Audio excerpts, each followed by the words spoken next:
Приехали на объект в поселке Трудовом, квартира 65 квадратных метров.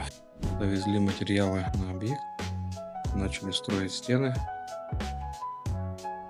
появились контуры комнат.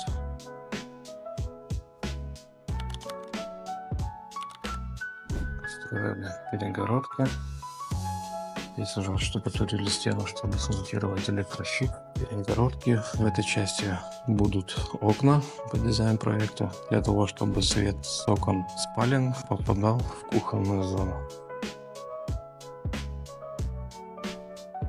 Все перегородки готовы. Сейчас приступаем к штукатурным работам. Санузел уже штукатурится с медно-песчаным раствором. Все остальное будет штукатуркой обработано. Здесь будет кондиционер. Сейчас будем прокладывать трассу кондиционера, дренаж, санузел и трасса вот туда на балкон. Все в процессе.